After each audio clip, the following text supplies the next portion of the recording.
大家好，我是马克，你最喜欢的紧张的人，欢迎来看我的博客。今天的话题是为什么学汉语让我没有紧张了？我们开始吧。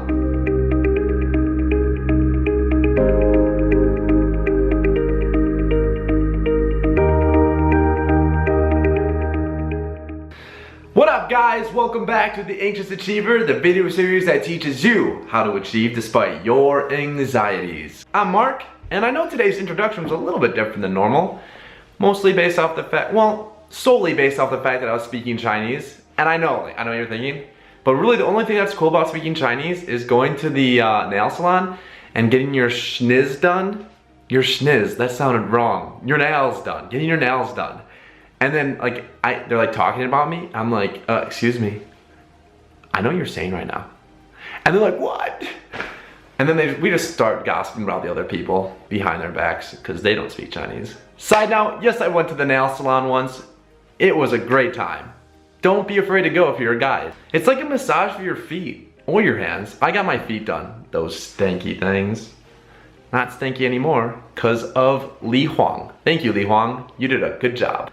But yeah, as you might have caught in the introductory subtitles, or if you actually speak Chinese, today's topic is going to be about how learning Chinese let me conquer my social anxiety.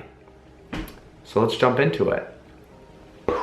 Okay, so what is social anxiety? Social anxiety is the irrational fear of social situations based off the underlying feeling of inadequacy and the feelings that you may potentially be negatively judged or ridiculed. Those social situations can stem from anywhere from answering the telephone to introducing yourself in a formal setting. The fear, it goes beyond shyness. Now, shyness is more of a character trait, whereas social anxiety is the feeling that you're not able to be your truest self because of your anxieties. So it hinders your ability to function and be true to yourself in certain social situations, which suck. And I hope I can show you how to beat that through my own personal experience of learning the language. Now you'd be wondering, how did learning the language allow you to get over your social anxiety? Here's the deal. One of the best therapies to cure any type of anxiety, really, or phobia for that matter, is cognitive behavioral therapy, or CBT. CBT, when it comes down to it, is basically face your fears and it'll be okay. But it's so much more than that. Let's go to the graph. Okay, so here's a whiteboard, right? It's a whiteboard, a plain old whiteboard, and we're gonna graph it out like Casey Neistat does it in his awesome vlogs. Go check him out because he's so cool. Anyway, so here's a y-axis, right? We're gonna label that with anxiety and fear and worry.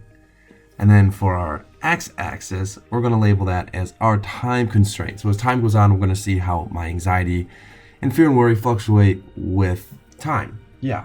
So the social situation that we're going to look at as it approaches with time is getting my hair cut. And I know that might be sound kind of weird. Like, why are you scared of getting your hair cut? It's because if you saw my first video, you know that I had a panic attack mid haircut and I left and it was embarrassing. And people were looking at me, and it was just like, ugh, too much. But anyway, so I had a weird problem with getting my hair cut.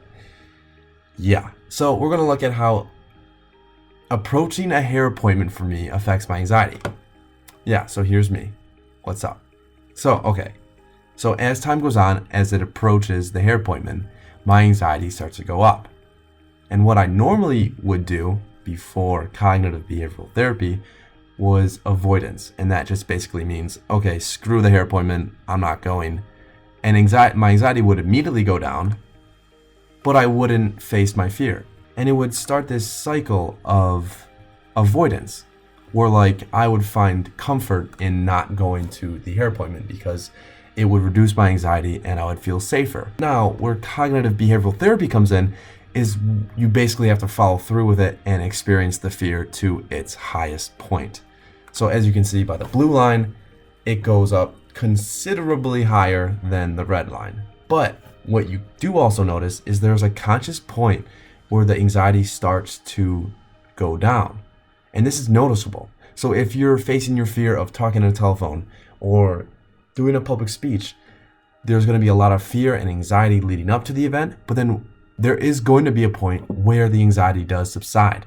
And it's noticeable, and the more conscious you are of it, the more your brain will kind of like program itself to not be so anxious about the event. So when you go for your second time, you'll notice that your anxiety still peaks up a little bit, but it's a lower peak and not as anxiety inducing and overwhelming. And then if you go your third time, it's even better. And over again, if you keep practicing this cognitive behavioral therapy approach, the social event that once caused you so much anxiety and so much worry could potentially cause you none as time goes on. So really, this is like one of the best ways. And I know it's tough because the trick is you have to keep doing it over and over again for it to really work. But if you're conscious of the point in time where the anxiety goes down and subsides, that's the trick to reprogramming your brain to not be so afraid of the social event. So now that you guys know what social anxiety is and how to beat it with cognitive behavioral therapy, CBT, let's get into how learning a language put me in the correct mindset or the right mindset to continually use CBT to conquer my social anxiety. Because the trick about CBT is to get it to work, you have to do it over and over and over again. And that can be hard and that can be scary because you're continually putting yourself in uncomfortable situations. So when I learned Chinese, I had to do just that. I had to go out in a social situation, speak Chinese to people that I didn't know who were definitely judging me because I could barely get a word out. I was stuttering, I slipped up, I used the wrong grammar, the wrong words. It was a whole mess. But doing that on a daily basis really did truly bring my anxiety down. And I became completely okay with making mistakes. Like I can stand up in a crowd and stutter and slur over my words and be fine with it because of my Chinese experience. So I think the trick is to not be afraid to be where you are in life. If you're struggling with social anxiety, you're struggling with it. It is a very real thing and it's hard to deal with. And don't let other people, like, oh, you say you have anxiety, like, oh, that's nothing. Like, what is anxiety? I get nervous sometimes. Like, it's a genuine problem and it's tough. And just be okay with where you're at with it. And through learning Chinese, I kind of came to terms with where I am at and with my social anxiety, with my Chinese learning.